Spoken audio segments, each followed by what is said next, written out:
Hello friends, मैं विवेक कुमार आप सबका वीकेआर नॉलेज हब में हार्दिक स्वागत करता हूं। क्या आप जानते हैं कि कई खतरनाक मानव रोगों के बारे में ऐसे तथ्य हैं जिन्हें 90% छात्र नहीं जानते।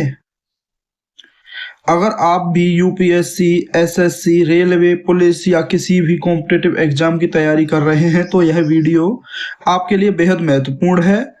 इस वीडियो में हम ह्यूमन डिजीज की जरूरी थ्योरी को बहुत आसान भाषा में समझेंगे और साथ ही कुछ इंपॉर्टेंट वन लाइनर क्वेश्चंस भी करेंगे जो बार बार परीक्षा में पूछे जाते हैं। तो वीडियो को अंत तक जरूर देखें क्योंकि यहाँ से आने वाले सवाल सीधे आपके एग्जाम में भी दिख सकते हैं। तो शुरू करते हैं आज की क्लास बिना देरी किए।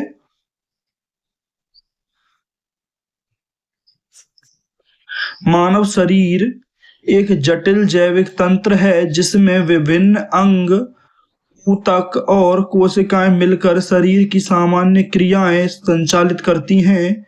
जब किसी कारणवश शरीर की सामान्य शारीरिक या मानसिक क्रियाओं में बाधा उत्पन्न होती है तो उस स्थिति को मानव रोग, ह्यूमन डिजीज कहा जाता है। रोग शरीर की कार्य क्षमता को प्रभावित करते हैं और व्यक्ति के स्वास्थ्य, ऊर्जा और जीवन स्तर पर नकारात्मक प्रभाव डालते हैं। मानव रोगों का अध्ययन चिकित्सा विज्ञान की एक महत्वपूर्ण शाखा है जिसमें रोगों के कारण, लक्षण, उपचार तथा रोकथाम के उपायों का अध्ययन किया जाता है। रोगों के बारे में जानकारी होने से व्यक्ति समय रहते सावधानी बरत सकता है और स्वस्थ जीवन जी सकता है।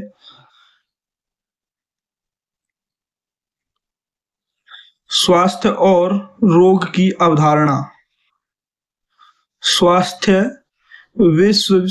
विश्व स्वास्थ्य संगठन WHO के अनुसार स्वास्थ्य केवल रोगों का अभाव नहीं बल्कि शारीरिक, मानसिक और सामाजिक रूप से पूर्णतः स्वस्थ व्यक्ति को स्वास्थ्य कहा जाता है। रोग जब शरीर की सामान्य क्रियाएं असंतुलित हो जाती हैं और व्यक्ति अस्वस्थ महसूस करता है तो उसे रोग कहते हैं। रोग शरीर के किसी भी अंग, प्रणाली या मानसिक अवस्था को प्रभावित कर सकते हैं। मानव रोगों का वर्गीकरण। मानव रोगों को विभिन्न आधारों पर वर्गीकृत किया जा सकता है। पहला है कारण के आधार पर संक्रामक रोग और असंक्रामक रोग, और अवधि के आधार पर तीव्र रोग और दीर्घकालिक रोग, और उत्पत्ति के आधार पर जन्मजात रोग और अर्जित रोग।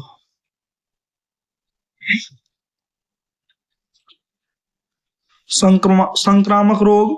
संक्रामक रोग वे रोग होते हैं जो सूक्ष्म जीवों के कारण होते हैं और एक व्यक्ति से दूसरे व्यक्ति में फैल सकते हैं।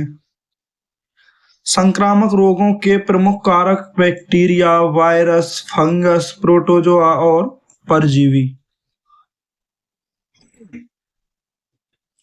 संक्रामक रोगों के फैलने के तरीके हो सकते हैं वायु द्वारा जैसे सर्दी, खांसी, टीबी, जल द्वारा जैसे हैजा, टाइफाइड, और भोजन द्वारा जैसे फूड पॉइजनिंग, संपर्क द्वारा जैसे त्वचा रोग, वाहक जीवों द्वारा जैसे मलेरिया, डेंगू। प्रमुख संक्रामक रोग। मलेरिया एक गंभीर संक्रामक रोग है जो प्लाज्मोडियम नामक परजीवी के कारण होता है। फैलने का माध्यम है मादा एनोफिलीज मच्छर के काटने से। इसकी रोकथाम करने के लिए मच्छरदानी का उपयोग करना चाहिए, साफ सफाई रखनी चाहिए और पानी का जमाव नहीं होना चाहिए। इसके लक्षण हैं तेज बुखार, ठंड लगना, सिर दर्द होना, कमजोरी, पसीना आना।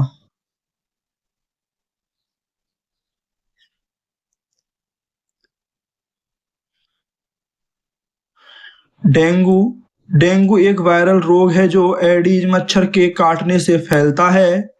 इसके लक्षण हैं तेज बुखार आना, शरीर में दर्द होना, सिर दर्द होना, त्वचा पर लाल चकत्ते पड़ना और प्लेटलेट्स कम होना।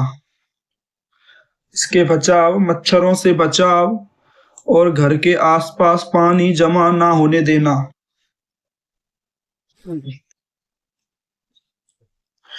क्षय रोग या टीबी। टीबी एक गंभीर संक्रामक रोग है जो माइकोबैक्टीरियम ट्यूबरकुलोसिस बैक्टीरिया के कारण होती है। इसके प्रभावित अंग होते हैं मुख्य रूप से फेफड़े। इसका लक्षण है लगातार खांसी आना, वजन कम होना, बुखार आना और खून वाली खांसी होना।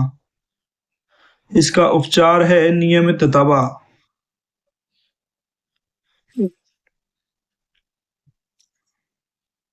हैजा। हैजा विब्रियो कॉलरी नामक बैक्टीरिया से होने वाला रोग है। इसके फैलने का कारण होता है दूषित पानी, गंदा भोजन।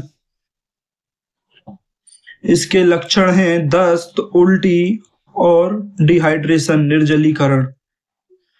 इसके रोकथाम के उपाय हैं साफ पानी पीना चाहिए और स्वच्छता बनाए रखना चाहिए।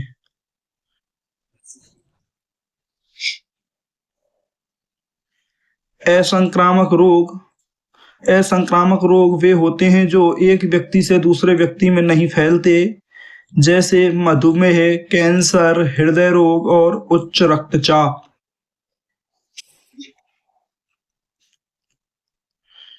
प्रमुख संक्रामक रोग हैं जैसे मधुमेह। मधुमेह एक ऐसी स्थिति है जिसमें शरीर में इंसुलिन हार्मोन की कमी या कार्य में गड़बड़ी हो जाती है। इसके प्रकार हैं टाइप 1 मधुमेह और टाइप 2 मधुमेह। इसके लक्षण हैं अधिक प्यास लगना, बार बार पेशाब आना, थकान होना और वजन कम होना। इसको नियंत्रित करने के लिए संतुलित आहार लेना चाहिए, नियमित व्यायाम करना चाहिए और दवा और इंसुलिन। हृदय रोग। हृदय से संबंधित रोगों को हृदय रोग कहा जाता है। इसके कारण हो सकते हैं उच्च रक्तचाप, धूम्रपान करना, मोटापा होना और तनाव होना। लक्षण हैं छाती में दर्द रहना, सांस लेने में कठिनाई होना और अत्यधिक थकान होना। रोकथाम के उपाय हैं स्वस्थ जीवन शैली, नियमित व्यायाम और संतुलित भोजन। कैंसर। कैंसर एक गंभीर रोग है जिसमें शरीर की कोशिकाएं अनियंत्रित रूप से बढ़ने लगती हैं। प्रकार हैं फेफड़ों का कैंसर, स्तन कैंसर और रक्त कैंसर। कारण हो सकता है धूम्रपान, तंबाकू, प्रदूषण और आनुवंशिक कारक। उपचार के लिए सर्जरी, कीमोथेरेपी और रेडियोथेरेपी। पोषण से संबंधित रोग। जब शरीर को आवश्यक पोषक तत्व पर्याप्त मात्रा में नहीं मिलते हैं तो कुपोषण रोग उत्पन्न होते हैं। प्रमुख पोषण रोग हैं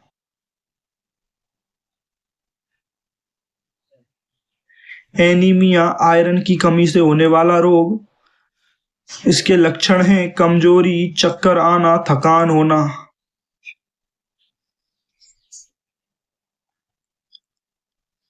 रिकेट्स विटामिन डी की कमी से होने वाला रोग है। इसके लक्षण हैं हड्डियों का कमजोर होना, पैरों का टेढ़ा होना।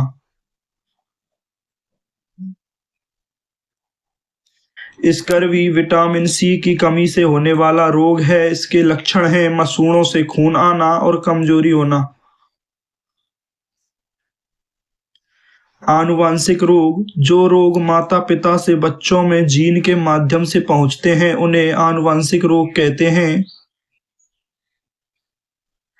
उदाहरण जैसे हीमोफीलिया, थैलेसीमिया और सिकल सेल एनीमिया।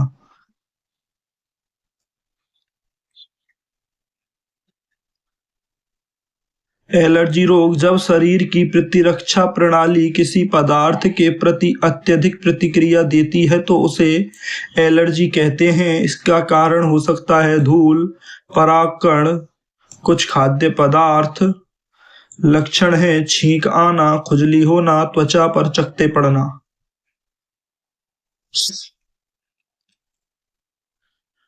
इसकी रोकथाम के लिए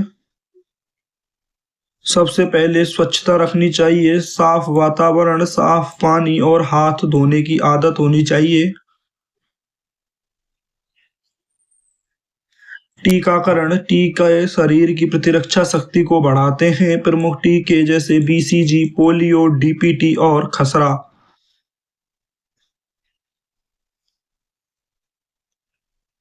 संतुलित आहार लेना चाहिए, शरीर को सभी पोषक तत्व मिलने चाहिए। पोषक तत्व जैसे कार्बोहाइड्रेट, प्रोटीन, वसा, विटामिन और खनिज लवण।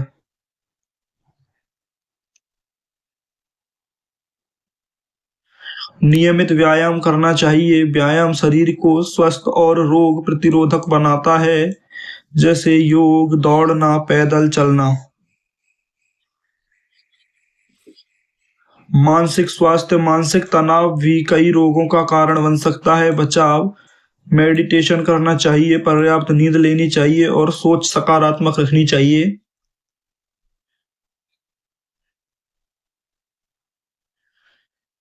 प्रतिरक्षा प्रणाली, प्रतिरक्षा प्रणाली शरीर को रोगों से बचाने वाला रक्षा प्रणाली है।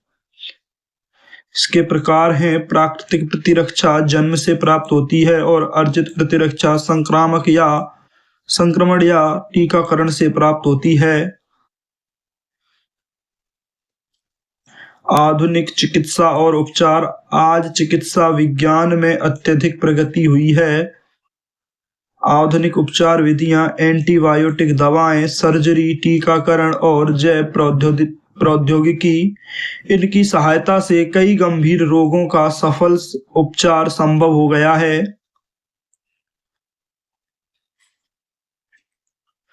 स्वस्थ जीवन के नियम, स्वस्थ जीवन जीने के लिए हमें निम्न नियम अपनाने चाहिए।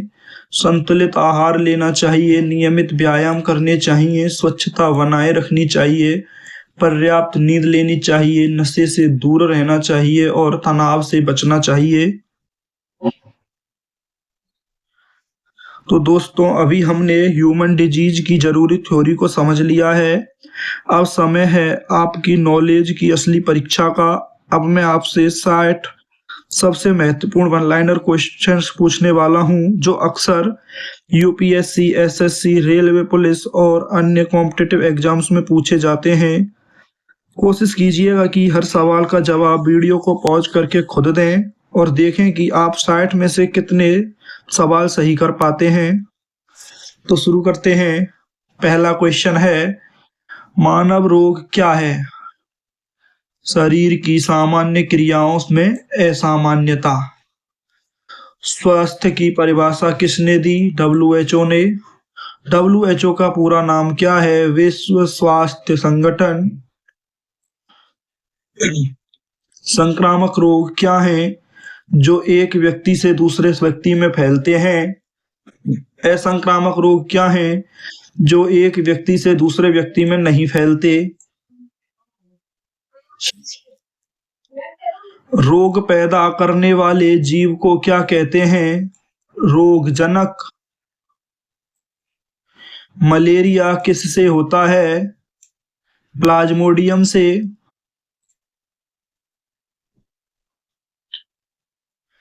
मलेरिया का वाहक कौन है? मादा एनोफिलीज मच्छर। डेंगू किससे फैलता है? एडीज मच्छर से। टीबी किस बैक्टीरिया से होता है? माइकोबैक्टीरियम। ट्यूबरकुलोसिस, हैजा किससे होता है? Vibrio cholerae. टाइफाइड किससे होता है? Salmonella typhi. पोलियो किससे होता है? वायरस से। एड्स किस वायरस से होता है? एचआईवी से। रेबीज किससे होता है? वायरस से।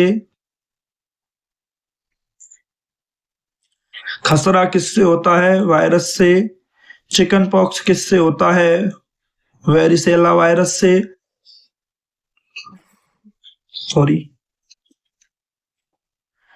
इन्फ्लुएंजा किससे होता है? वायरस से। दाद किससे होता है? फंगस से। फंगल रोग किससे होते हैं? कवक से।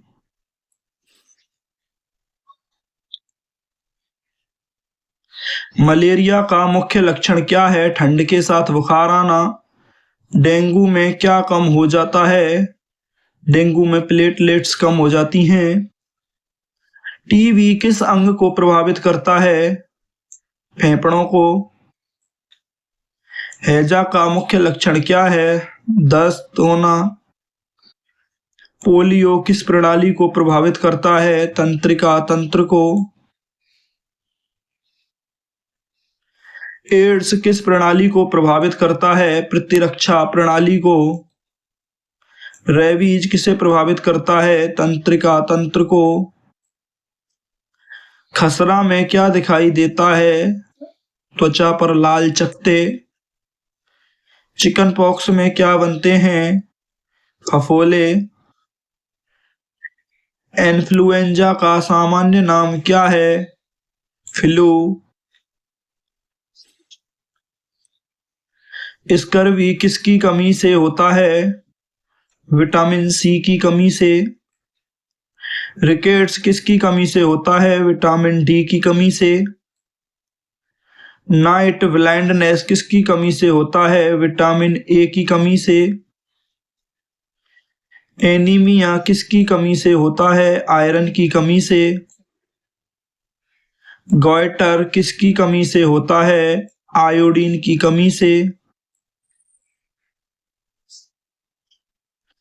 बेरी बेरी किसकी कमी से होता है? विटामिन बी1 की कमी से। पेलाग्रा किसकी कमी से होता है? विटामिन बी3 की कमी से। विटामिन के की कमी से क्या होता है? खून का थक्का नहीं बनता। विटामिन ई की कमी से क्या प्रभावित होता है? प्रजनन तंत्र। विटामिन बी12 की कमी से क्या होता है? एनीमिया। मधुमेह किस हार्मोन की कमी से होता है? इंसुलिन हार्मोन की कमी से। इंसुलिन कहाँ बनता है? अग्नाशय में। उच्च रक्तचाप को क्या कहते हैं? हाइपरटेंशन। हृदयाघात को क्या कहते हैं? Heart attack. मोटापा किस प्रकार का रोग है? जीवन शैली रोग। कैंसर किस कारण होता है? कोशिकाओं की अनियंत्रित वृद्धि। रक्त कैंसर को क्या कहते हैं? ल्यूकेमिया। त्वचा कैंसर का मुख्य कारण क्या है? अत्यधिक सूर्य किरणें। धूम्रपान से कौन सा रोग होता है? फेफड़ों का कैंसर। हेपेटाइटिस किस अंग को प्रभावित करता है? यकृत को। हेपेटाइटिस ए किससे फैलता है? दूषित भोजन से। हेपेटाइटिस बी किससे फैलता है? संक्रमित रक्त से। हेपेटाइटिस सी किससे फैलता है? संक्रमित रक्त से। टिटनेस किससे होता है? क्लोस्ट्रीडियम टेटनी से। टिटनेस का टीका क्या है? डीपीटी। पोलियो का टीका किसने विकसित किया? जोनास साल्क ने। बीसीजी टीका किस रोग को बचाता है? टीबी। डीपीटी टीका किन रोगों से बचाता है? डिप्थीरिया, काली खांसी और टिटनेस से। डिप्थीरिया किससे होता है? कोरिनेबैक्टीरियम डिप्थीरिया से। काली खांसी किससे होती है? वोल्डेटेला पर्टुसिस से। तो दोस्तों, आज की क्लास में हमने ह्यूमन डिजीज की महत्वपूर्ण थ्योरी और 60 most important one liners questions को समझा उम्मीद है यह क्लास आपके कॉम्पिटिटिव एग्जाम्स की तैयारी में काफ़ी मददगार साबित होगी। अगर आपको यह क्लास अच्छी लगी हो तो वीडियो को लाइक करें, चैनल को सब्सक्राइब करें और अपने दोस्तों के साथ भी ज़रूर शेयर करें। और अगर आप चाहते हैं कि आपको ऐसे ही PDF नोट्स, इम्पोर्टेंट MCQs और आने वाली सभी क्लासेज की अपडेट सबसे पहले मिलें तो आप हमारे टेलीग्राम चैनल को ज्वाइन कर सकते हैं। यहाँ आपको important notifications and exam updates, important PYQs, polls and quiz, class notes and topic wise complete notes provide कराए जाते हैं।